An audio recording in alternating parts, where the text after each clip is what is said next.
My name is Emilia. I'm from the explorer.land team, and I will be helping to moderate this session organized by Biometrio.earth and CO2 Operate. With regards to explorer.land, explorer.land is both a platform and a tool for nature-based projects to monitor, show, and communicate their work and impact, and for different stakeholders such as funders and businesses to find impactful nature-based projects. But this session is not about explorer.land. It is about the Food Forest Program that aims at restoring forest ecosystems on unused or degraded land through assisted natural regeneration, and is managed by CO2 Operate together with several local, regional, and international partners. And without further ado, I will introduce our speakers today that will be talking about the Food Forest Program, with Paul Burgers going first from CO2 Operate, pictured here with his first ever book, The Jungle Book, which inspired him about the kind of life and work that he's doing now. And CO2 Operate is an organization that builds cooperative partnerships to mitigate climate change through multi-benefit ecosystem restoration projects. And then later, Leandro Nascimento from biometrio.earth will give us his talk, with biometrio.earth being an ecosystem health diagnostics and monitoring company that enables a radical transparency in the monitoring and evaluation of nature-based projects. And before we begin with our first speaker, I'd just like to mention again that this session is being recorded. And we will first have our two talks, our two presentations, and then you will have the ability to ask questions. You will be able to unmute yourself and speak out the questions directly, or if you wish, you're always welcome to type in your questions in the chat as we go. And once we're finished with the talks, we will first address any questions in the chat, and then you will have the ability to ask further questions. So we will have a lot of time for this interactive part. So I hope you will have some interesting questions for our speakers. And with this, I would like to hand the screen sharing over to Paul.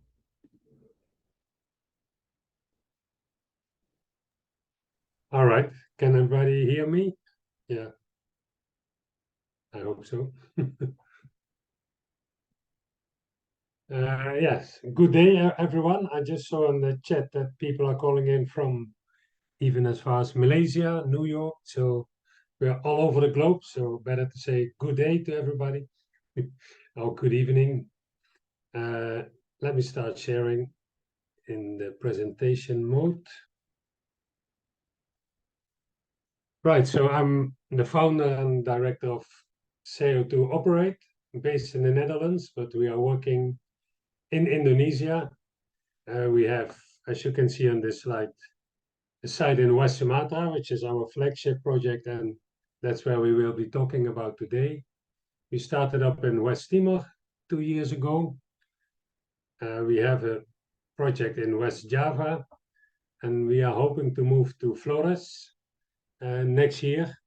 So I hope next month I will be in Indonesia to visit the place and see if we can start working there. And we have some contacts in Kalimantan for the coming 2 years. So we are spreading out all over Indonesia, and we hope we can manage to cover all the islands.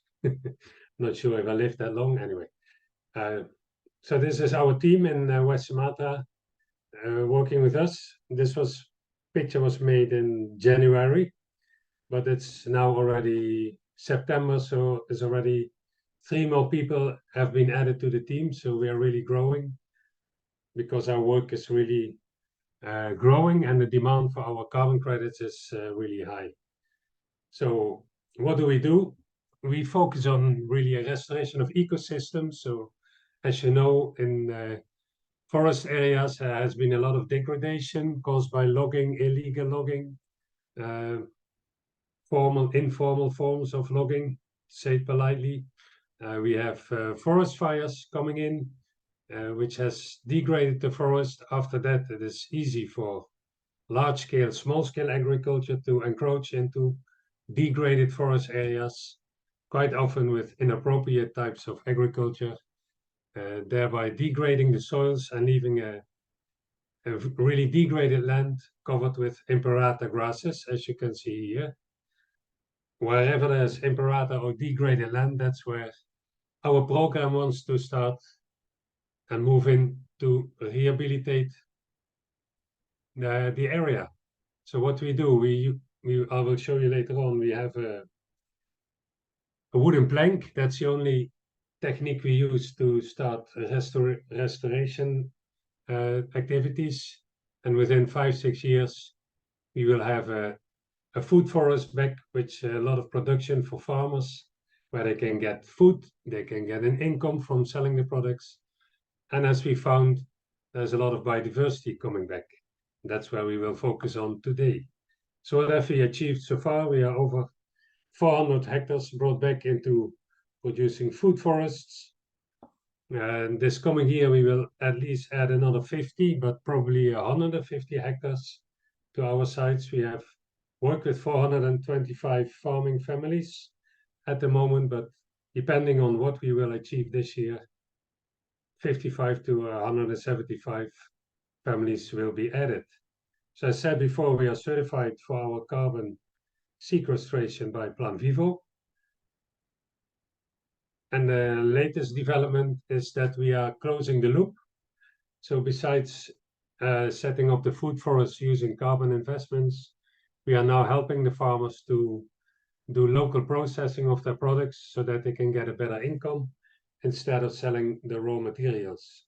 So we are now having products, we have coffee Arabica, coffee Robusta, we have Arenga palm sugar, and we are producing clove essential oil, which is slowly being exported into the EU market. And then we will have a profit sharing arrangement with the farming communities. So they will have 3 times income. One is from the carbon credits, one is from the selling of the products which we buy, and then later on we will also share some of the profit with them.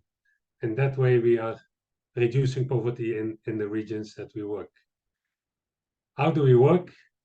As you can see here, as I said before, it's about pressing the grass, and that's literally what they do. So the weeds and all the plants are being pressed. You can see here the small trees that are existing in the area. They will protect them, so they give them light. They start to grow very quickly. And that's how we start developing our restoration activities. So after pressing, the grasses will slowly decay because it's very humid below. So we are adding carbon to the soil. We let nature do the work. How does that look like if you look at a period of about 7 years? So we start here on the left, degraded land. As you could see, the weeds and the grasses being pressed. But what we do is we go around first. We look at the small trees that already exist in between the grass. We mark them with bamboo sticks just to avoid them to be pressed. Just press around it, flattening the grass. You can see after 1 year, these trees start to grow because they already have a good root system. So they start growing quickly once they are giving light and air to breathe. So after 2 years, these are the trees that you can see here. Quite tall already. They provide a good microclimate for other trees to be planted. So the farmers can choose the trees that we grow in our nursery for them. So these are clove trees. You will find fruit trees, spices, all kinds of different trees that they plant in between. And in 7 years, the area looks like this, and it just, you can see the hill here, it's the same as this one. So this is after 6 years already. We have quite a good forest. So if you look a bit more closely into the food forest, this is how it looks like. Quite dense, but still for a farmer possible to walk around and go through it, because here these are clove trees, for instance. They need a ladder to go up and harvest the cloves, so they need some space to go around. There's here pinang fruits. You have these old indigenous trees that we protected in the beginning. There are fruit trees in between. Other farmers have planted, in this case, coffee robusta as an understory, besides fruit trees and other useful trees. And this is a big one where they also integrate banana trees. So it depends on the farmer how he wants to build up the forest. So when we were walking around in these agroforest, food forests, we saw a lot of twigs being broken, small damage to the trees, leaves were eaten. We saw footprints. So as a joke, at that time it wasn't serious. I just thought, well, who is enjoying our sites when we are not there? So we put up 2 cameras, and you can see a lot of monkeys were there making selfies whenever we were not there. Even a deer was trying to make a selfie, not yet very expert in it. But besides monkeys, we saw wild boar, we saw birds, and all kinds of different animals. So then I thought, well, if it's that much, we can of course say for our carbon credit sales, we have proof that biodiversity is coming back. But being a scientist, or in my previous life, I thought this should be done on an academic scale and on an academic approach. So that's where we got connected with the biometrio guys and Leonardo, who will talk later about the results. So in our case, it was very good to do it now, because we have an enormous spectrum of food forests and areas in different stages. So from young here on the left to about 4 or 5 years old in the middle to fully grown agroforest. So we said, okay, let's cover the entire spectrum on a scientific basis and find out how biodiversity is changing over the years. That's what we did. So with biometrio, we have started to use bioacoustic methods combined with wildlife cameras or trap cameras that we placed in the forest. And our team in West Sumatra, the young guys are very good in all these technologies, so they were able to set it up. And we got some really nice results. So after 1 week, these guys got very excited, and they wanted to see what was on the camera. And already this guy, after the first week, we hit the jackpot with this guy already passing in front of our camera. So we had placed 2 cameras, because it is a pilot project, and the good thing was they were 8 kilometers apart. But still, this tiger came in both cameras. So that means that our sites are also providing very important functions, corridor functions for mammals to move from one forest area to another. So I'm almost finished. But besides the above ground biodiversity, we also managed to look in our network in Indonesia and our university network to find the right group of people to do below ground universities, biodiversity. So we started working with Malang University in Eastern Java, doing the field work on the below ground biodiversity. And we had an enormous motivated group of students. You can see the ladies, even dirty trousers, working in the rain. They just continued working very hard. We had a farmer here on the right, some farmers, always happy to have these young people in their village and staying with them in the village. So they're also very interested and wanted to know what we were doing and what they were doing. So we are looking at carbon in the soil here on the right, because carbon will give you an idea of the soil health, but also very important, look at the worms, because worms are really the soil engineers, and depending on the type of worms, you can see whether the soil is improving in health or not. And we found some good indications that indeed the type of worms, when the food forest gets older, are really moving into the type of worms you will find only in forest areas. So also below ground, we see there's a positive change with our restoration activities, but we need a bit more research to really make firm statements about it, but it looks good. While we were doing this biodiversity work, we got hampered by our own success, because the biodiversity in our sites was really hampering our progress, because in one of the sites of areas, the older sites, there were four bee nests from the wild bees. They were nesting in our sites, and what I understand from biologists is that these bees only nest in areas where the forest ecosystem is intact. So that means the old agroforestry or food forest areas really resemble a forest ecosystem. But these guys are very dangerous. And the week before we went into this area, two of the villagers got passed away because they were attacked by these bees. So we decided to wait for 2 weeks. So yeah, we were a bit laughing, of course, that our biodiversity enhancement is now hampering our biodiversity work.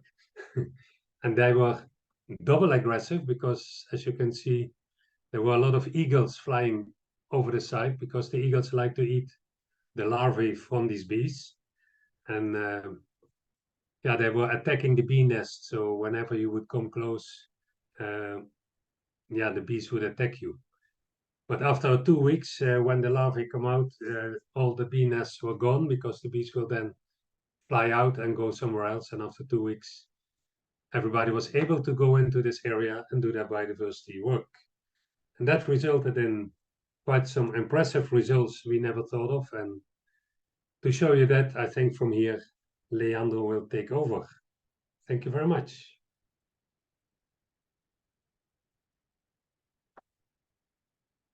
That's what I had to say.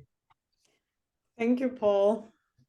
It's always very interesting to see the wildlife selfies and how some are really experts in that and other species not, and also the really impressive results in the older agroforest systems in terms of biodiversity, with biodiversity actually hampering its own assessment because too much of it has returned. Yeah, it was a bit, we were very surprised also. And now, Leandro, please, you can tell us a bit more about the biodiversity assessment. Okay, can you hear me okay, Emilia? Yes, yeah. You're good to go. Okay, great. Thanks, Emilia, for the introduction, and thanks, Paul, for the great presentation. So I'm just gonna, with my presentation, as you saw, we partnered with the CO2 operator to conduct the biodiversity surveys. So what I'm gonna do in this presentation is just to show you some of the results we found in this pilot project. So the presentation is pretty much divided in 4 parts. So I'm gonna give you a brief introduction about the biometrio.earth and the work we do, and then I'm gonna dive a little bit about the data collection and how you analyze the data from the this West Sumatra pilot project. And then in the end, we're gonna show you the most important part, of course, is the results, what we did find, how many species we found, and some of our take-home messages. So as you saw, even like from the Paul presentation, there is a need to monitor biodiversity more efficiently. And new tech, they plays a large role on GIS. But even the best of the techs, they may fall short without a clear plan and research design about how to set up GIS monitoring systems. And to set up GIS right, you need to have your objectives clear in your mind. So what is the goal of your project? What do you hope to achieve with GIS biodiversity monitoring? Are you gonna conduct it? So you need a clear spatial and temporal framework for data collection as well. The sensors you use need to be operational, need to be sustainable. You need a very robust data management plan. So imagine you collect data for only 30 days, you have thousands of recordings for analyzing. But usually these carbon biodiversity projects, they may last for decades. So imagine if you're collecting data 24 hours per day, in the end of a couple of years, you're gonna have terabytes of data to analyze. So you need a very efficient way to manage this data. And similar, you need a very good way, a rigorous data processing scheme to process this data to provide meaningful results to your partners, to your clients. And you also need a full documentation of this process, of course, to bring more transparency to the projects, and also clear data sharing protocol, including the data rights and access to the data. So at biometrio.earth, you build on decades of experience from your team to offer the best tech and research design available to date for biodiversity monitoring and just carbon biodiversity projects and nature-based solution projects overall. So we have experience from national biodiversity monitoring systems from Mexico, from Brazil, from different European countries, from Africa, so everywhere. And they use to monitor biodiversity, we offer a range of indicators that go from species level indicators, such as species richness, so basic, how many species occur in an area, to ecosystem level indicators, such as ecosystem integrity indicators. And also you offer different ways to collect this data to conduct this analysis. So we can conduct the data like we did here in this project with camera traps, acoustic sensors, satellite remote sensing, and even some other techniques like such as eDNA and so on. So we offer basically 3 types of products to our clients for monitoring biodiversity ecosystems. So on BioE remote, so biometric remote, we don't deploy any sensors in the field. So all the evaluation is done remotely by satellite remote sensor. You can do land use change analysis, analyze carbon stocks from the forest and so on. On the other hand, in the biometrio in-situ starts, we deploy some sensors in the fields like we did with CO2 operated. So we deploy some camera traps, we deploy some acoustic recorders. So we directly collect some wildlife data from the field. And then biometrio complete, this is the type of product that brings the most transparency to the project. So it's a tailor-made evaluation of the development of the project area. So it's a more comprehensive biodiversity surveys. We offer communication resources such as online dashboards and so on. So what we exactly did from this case study in CO2 operated and why we did it. So this was the first pilot project we engaged in biometrio. So we deployed equipment for a short period to conduct these tests. So usually we deploy for more longer periods, for example, years, and more sensors.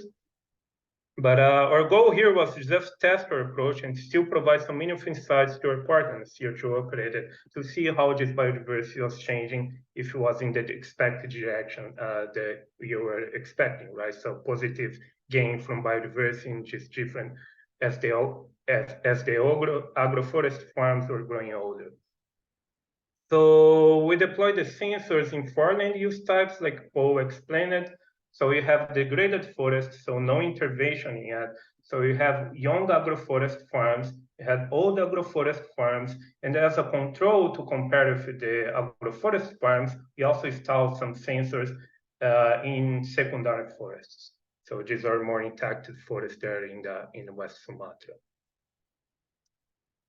So this is just an overall region of the area where the Gula Gula project is located there in West Sumatra. So like I was saying, we deploy camera traps and acoustic sensors in degraded sites, so young agroforest plots, older agroforest plots, and secondary forests as controls. And the way we analyze the data in biometrio.earth is using artificial intelligence. So these sensors that can collect data 24 hours in the field for months, they become a really powerful tool for biodiversity conservation when paired together with artificial intelligence. That's why I imagine, for like I was commenting, if you're running the project for 30 days, you get a lot of data. But imagine if you run even for like years, you're gonna get terabytes of data that is almost impossible for a human to analyze manually. So you need to analyze that, take the best of the technology has to offer to try to automate this process of data analysis, to get these different biodiversity indicators and to have a better idea of how biodiversity is changing at the landscape level at your study sites. So what we do in biometrio.earth to both analyze the camera trap image and the audio data, use a type of deep learning algorithm called convolutional neural network. And the way we analyze the data is pretty much split in three processes. So it's a three-part approach. So the first one you have to train, which is deep learning classifiers to classify the species you are interested in, for example, the Sumatran tiger. So you have to feed this algorithm with some images of Sumatran tiger. And similarly, if you want to classify a bird song, you have to feed the algorithm with examples of how that bird sounds like that you want to classify. So after you train the algorithm with some of these examples, the algorithm is going to learn some of these features of these sounds and images, and then it's going to look throughout all your database, so thousands of recorders, video, images, and gonna try to assign that video or audio to a specific species, that taxonomic species you want to classify. And it can be a classification in the species level, it can be in the genus level, family level, and so on. And okay, so let's skip to the results. And for the camera trap first, so we found, so as you saw, we only deploy only 2 camera traps, but even deploying just this minimal setup, we are really impressed by the results, especially by detecting the Sumatran tiger, critically endangered species, a very important umbrella species for the region. And of course, if you had more sensors, if you deploy there for longer, you likely would detect much more mammals. But we still detect about like 8 mammals, a couple birds with the camera traps, and I guess the jackpot was detecting the Sumatran tiger. Was the first time was detected there in the study region. So we are quite happy about it. Maybe the people there, the locals, were a little concerned, of course, having such a big target of this roaming around their houses, but it's still great for the project overall. If a tiger is there, it's an indicator species that means that as these old agroforests, these agroforest plots are doing well regarding biodiversity. So besides the camera trap analysis regarding the audio analysis, we did analyze the data in 2 ways. The first one is using some soundscape analysis. And by analyzing soundscapes, you can understand this is to analyze the entire community. So here we are not focused in a specific species, in a specific taxonomical level. You're focusing the whole community of species, because all species that make sounds, they contribute for the soundscape. So all this collection of sounds you can find in a given landscape. And you can analyze that, for example, with acoustic indices. They are mathematical formulas that summarize this acoustic complexity or this region of sounds you can find there in a landscape. So let's focus here in this one that I highlight in green, this one of this acoustic index. And you have different colors, there are different lines that represent the different land uses you surveyed. So in the purple colors, you have the degraded sites. In the greenish color, you have the secondary forest over here. And then in yellow, you have the old agroforest plots. In the y-axis, you have the value of this acoustic index. So in this case, the higher, the better. So the higher, the more species you have in that place, more species in the soundscapes and the landscapes, lower value, less species singing at that time. And then in the x-axis, you have the time of the day. So you took all this month of field survey, we averaged that out by a 24 hours period, and then we compute this acoustic index. It's just an easy way to visualize how the biodiversity may change through the diel cycle, through this 24-hour period. So as you see here, I wanted to highlight only, there's a lot of data over here, right? But the purple, the degraded sites, they always have lower values, most of the time at least, than the other two land use types, the old agroforest and the intact forest. So that's the expected direction we are hoping to see, right? So we expect the degraded sites to have less biodiversity overall than the sites that were intended being restored, such as the old agroforest, and of course the intact sites should be more biodiverse. And as you can see, you can visualize that with just mathematical performance, but if you're curious, you can also hear how that may sound like. So for example, let's take a minute to listen to these soundscapes. So let's start with the degraded sites.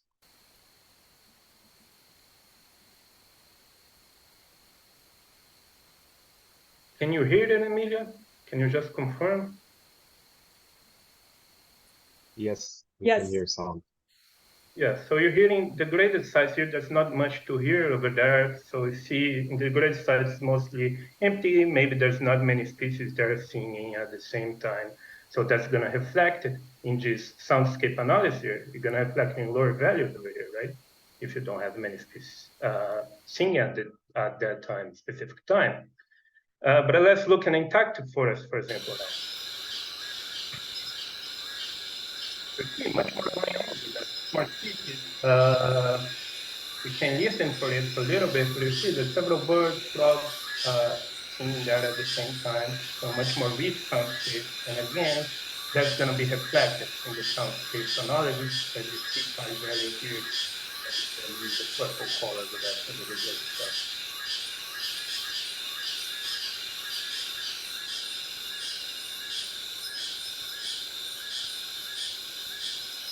Okay, so very cool soundscapes. And lastly, the old agroforest plots.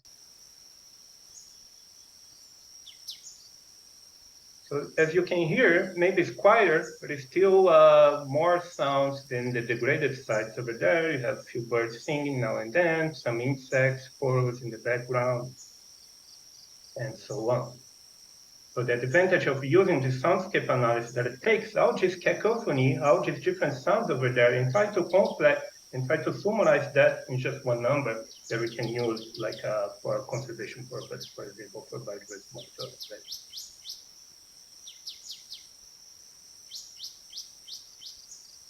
So quite relaxing. Let's continue. So you saw that we could see the difference over there across the different sites, the different use, right? Degraded, intact, old agroforest. But you could also detect this change when conduct some more rigorous statistical tests. And the answer was yes. So the sites were sufficiently different that are also showing some when you conduct some statistical tests for differences. That's what this table here is trying to show a little bit. So this is the result, is a confusion matrix as a result of a random forest classification. So different type of a machine learning algorithm, and just pretty much confirm what we are seeing over there in this other graph, the differences we see in the soundscapes across the different sites. And okay, you saw this community level analysis with the soundscapes, but you also can try to get to the species level, analyze the audio. And that's what we did using the convolutional neural network classifiers. So we trained that mostly to classify birds because that's one of the most studied taxons. So there's more training data to classify than at species level. And also they're very important indicator species in the ecosystems. So we found we could detect automatically if your algorithm and if your artificial intelligence algorithm over 100 species there for this site, so quite nice. And what this graph in the right here shows is the different species regions across the site. So as expected, more species in the intact secondary forest, and surprisingly, similar levels of species regions in the old agroforest and degraded sites, But here the caveat is that the degraded sites, they have different species composition. So as you degrade the site, it may change the composition of the species over there, and that's not always good. But also may be that the degraded sites, the region there, they're surrounded, so kind of a matrix of forest, agroforest, and degraded sites. So birds are very mobile, so they may be moving throughout the sites. So in the end, you may detect the birds that are very mobile in just different other sites as well, including the degraded. But in the Ongar agroforest, you only have a very low species richness because in the end, one of our recorders there in this Ongar agroforest, they malfunction. So they did not collect the data as they should. So that reflects. So because you collect less data, that reflects in the final number of species you could detect there in this site, unfortunately. So in the future, we have to deploy more sensors in this site to really get to maybe what really reflects the species richness of the young agroforests. Okay, so let's move to the main takeaway message of the presentation.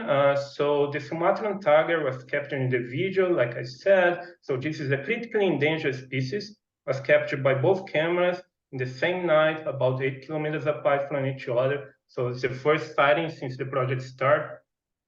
We detect 8 species of mammals with the camera traps, so also some birds. The soundscape analysis, this 24-hour variation and analysis could reveal both in the audio but ultrasound spectrum. So we're talking here both about birds, frogs, insects, but also bats.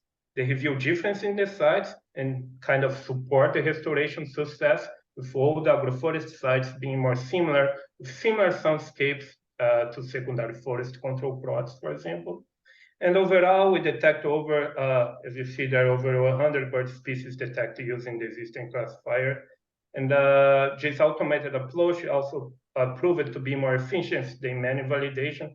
For example, we did a little case study there comparing what we could identify manually in the video data and what could the algorithm classify. So we get much more detections doing with the algorithm than manually reviewing the data.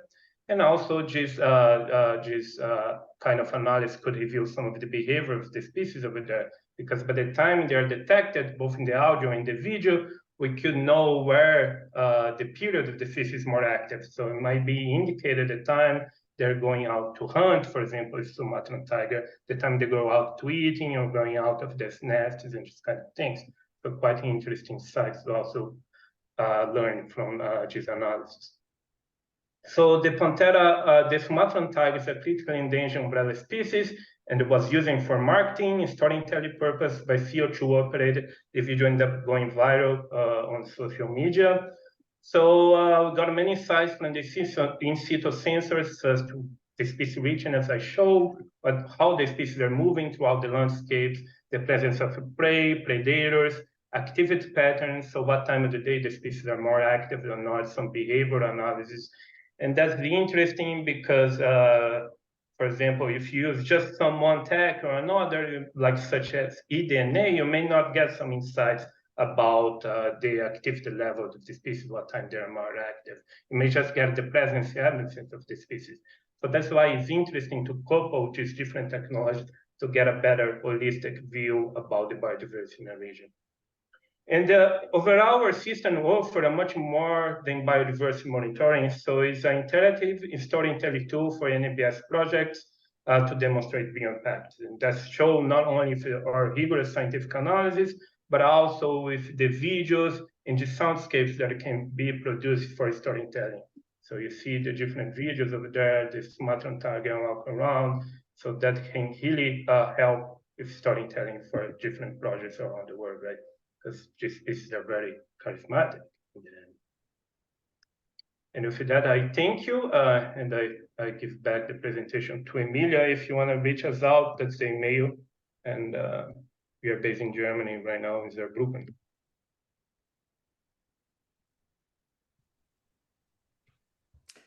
Thank you very much, Leandro.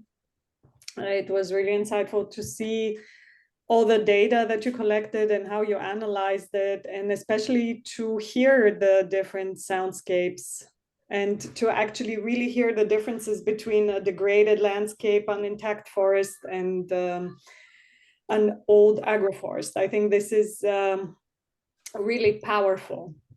So now to begin our Q&A, we will start with the chat where we have one or actually two questions from Tom Herman. We can start with the first one, which I assume is directed to Paul, that Stand for Trees would be interested in listing your project. Paul, how could they proceed?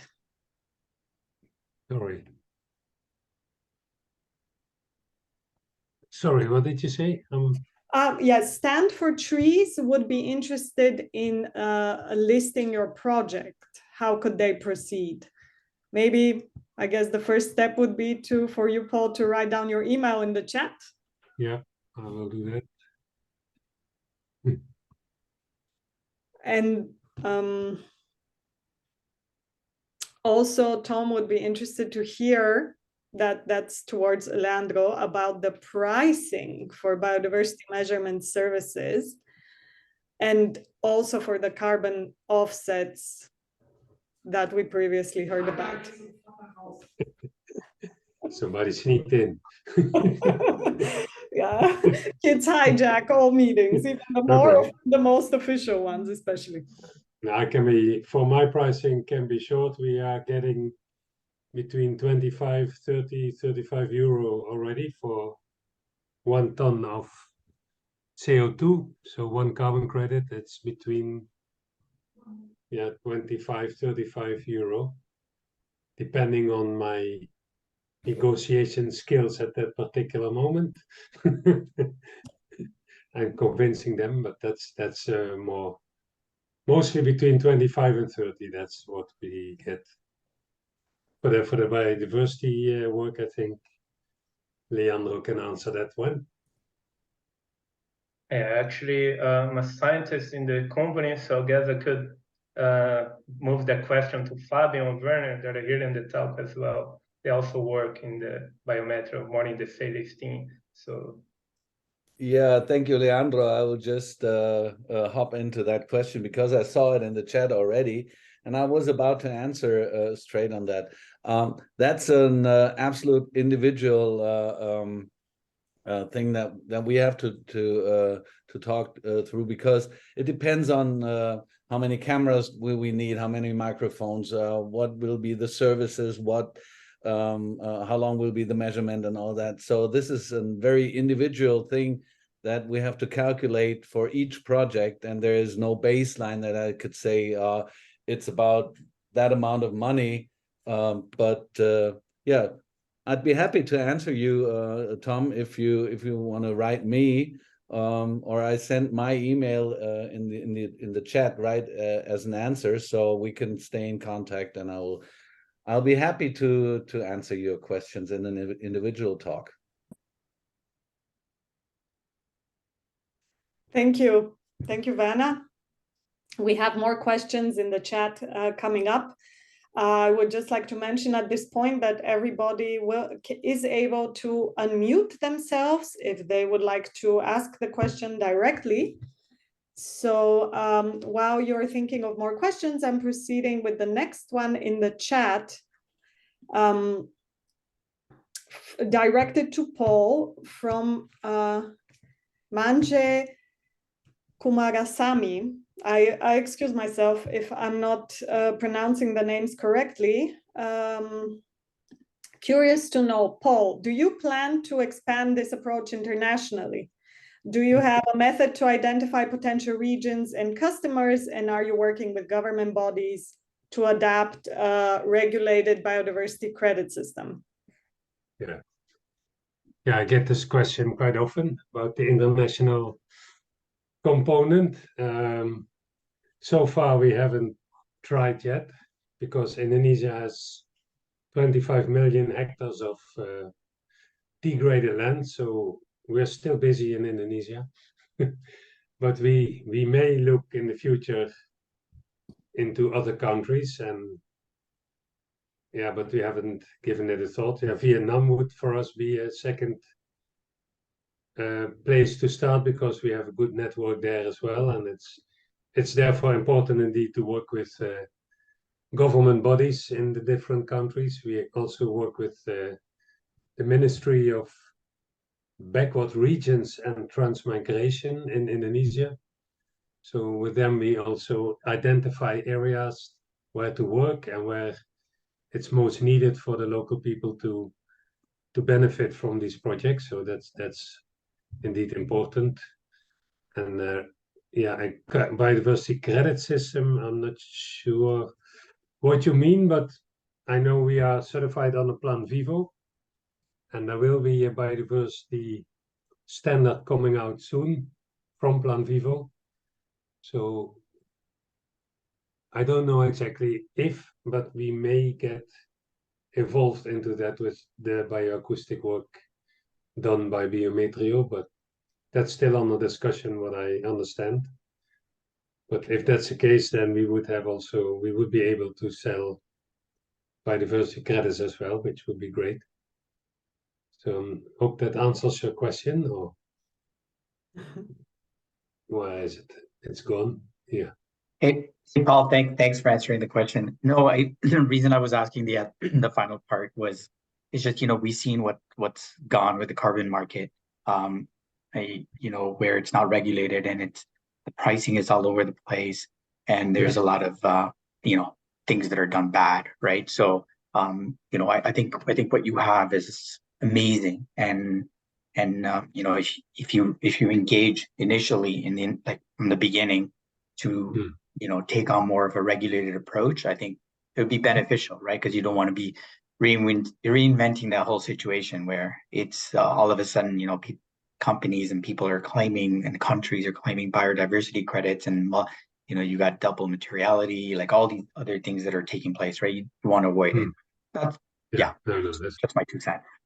Yeah, no, that's true, and that's why Plan Vivo is really good to have, because they're really careful, and every year the annual report we have to write, it's really a headache because they ask so many detailed questions, which is good, and we manage to answer them every year, but they're really on top of it to avoid us to do things which could go bad in the news. So yeah, so far we are quite happy with Plan Vivo standard, even though it's tough to get your annual report approved. Yeah, and just 2 days ago, the Vera came up with a standard as well. It's a public consultation there right now too. So it may have in the end several, like we have for the carbon, several standards, and they're all in the phase of consultation right now. So it's good. There's room for improvement, and for them to learn the lessons, what they did wrong from the carbon market, and then make this nature biodiversity credits maybe better in the future, right? So that's the goal, I think. So thank you, Paul and Leandro. Moving on to the questions in the chat. There's an interesting one on creative and political uses of these soundscapes to raise awareness and to make more bridges between scientists and arts, activism. So Paul, you're a bridge yourself between science and activism and work on the ground. So maybe Paul and Leandro, you can also share your thoughts. I see Fabian already commented on this interesting question and comment. Yeah, for me, I've heard it now for the first time, the soundscapes. So I was asking for it, even if it would be possible to integrate it into our website. We are developing a special page on biodiversity. So I was really also very amazed to hear all the different sounds that you presented, Leandro. So I was really happy to hear that. So I think that's one. And indeed, making an infographic on these results for me is also now being an academic in my previous life. trying to make it into a language that can be understood by everyone. That's really, I found it's a big challenge. But for sure we can make it, but it needs time. And I don't know, I've been in discussion with Leandro and Fabian and all of you. So how to, with all this wealth of information, how do we bring it into the audience on a more wider scale? No, yeah, for sure. I do agree. You should strive to have better ways. So the scientific analysis is important for the, for the scientific point of view of having really clear data. That's important to bring transparency to the projects. But I also need to show how this to the big public to understand, right? I feel like Fabian touched a little bit. There are several efforts in that direction because there's a little bit difference about the ecoacoustics and the bioacoustic fields. The ecoacoustic fields is a field that was proposed more recently with advances of better sensors, with artificial intelligence. So the bioacoustics has been around for a longer time, but since the ecoacoustic paradigm it changed about 10 years ago, it came out, people start to see more interaction between these audio specialists from the biology field with artists.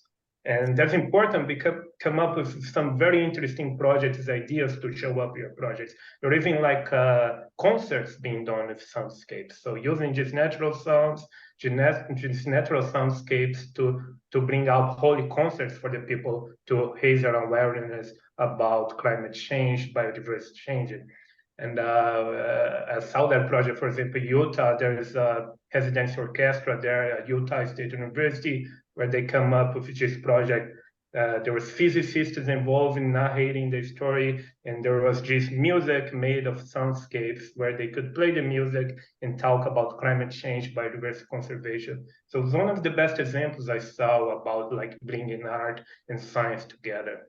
And people are aware of this in the field. Like the first Ecoacoustic Congress took place in Michigan in 2016, was lucky to be there. And it was nice to see there was not only scientists there. So we had a lot of talks with artists, musicians, people working in different fields like biology, archaeology was over there. So people are aware of it. You just maybe have to get really more collaboration and more work on it, like in making better to showcase this cool data to everywhere and make everyone to understand. But I think your sounds from the 3 different areas are very lively for people who don't know much about the biodiversity things. I think that's a really good one that we can use for our marketing. Yeah, for sure. Yeah, I have to share these recordings if you the one you asked about the different environments, so I could put in the infographics. It's probably gonna look quite cool in the website. Because I talk a lot to companies and they like these kind of things where it's easy to understand the differences. Yeah. It makes also probably the data and the concepts much less abstract. Yeah. And we have like from emerging research on human nature connections, the data show that it's emotional engagement through the senses, through the different senses is also really important. So these types of let's say multimedia products coming out from biodiversity research can help on so many different levels to reconnect us more with nature. So thank you very much for your comments. We have, let's see if we manage in the next 5 minutes to address some of the other questions that we have in the chat. One from Monica to Biometrio colleagues. Where can we find the results on the camera traps from Paul's projects and or more material like this from Biometrio? So do you plan to make such types of products accessible to the wider audience?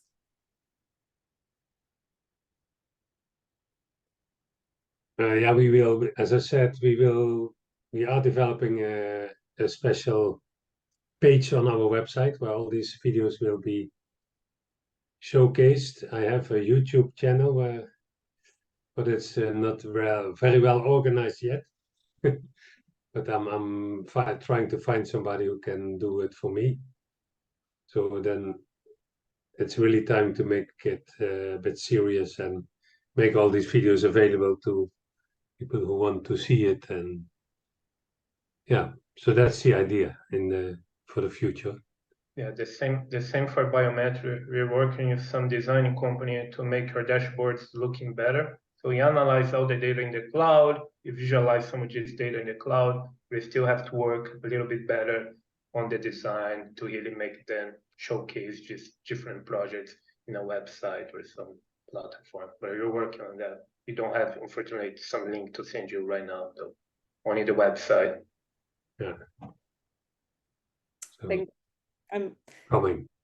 building on the question of videos and materials. There's one to Leandro concerning video data and its processing that can be very energy intensive.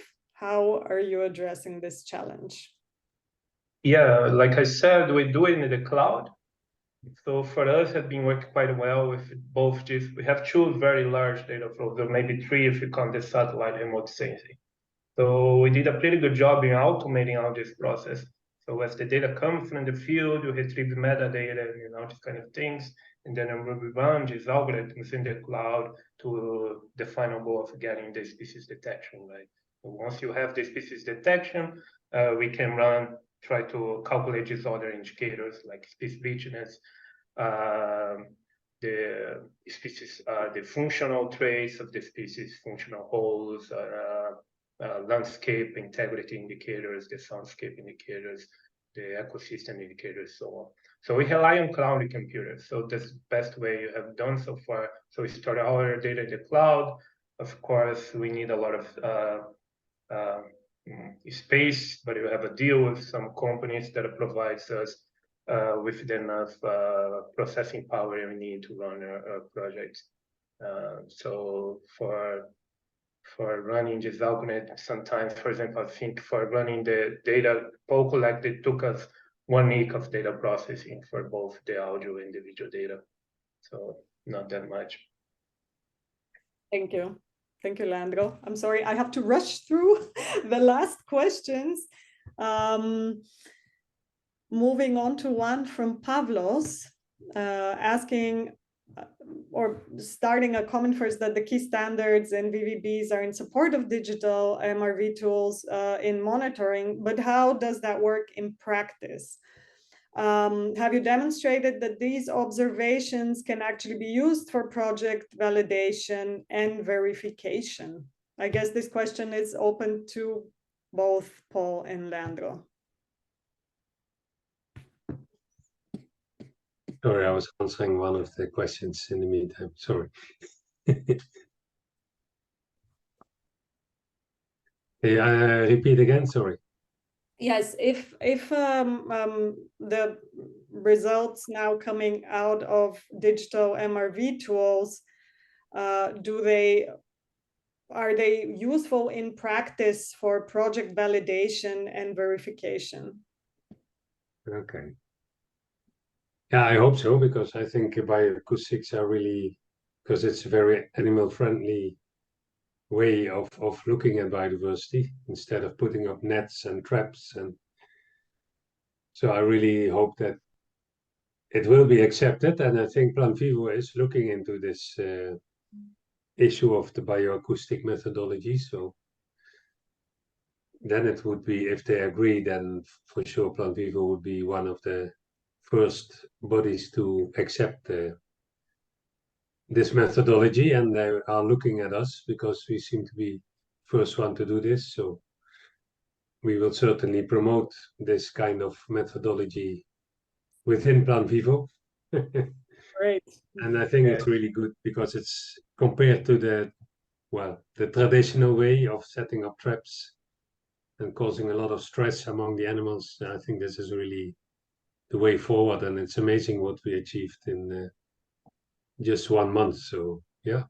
Yeah, good, Paul. Yeah, actually, I think it's bringing more transparency into the projects than collect the data manually, for example, with the traditional methods.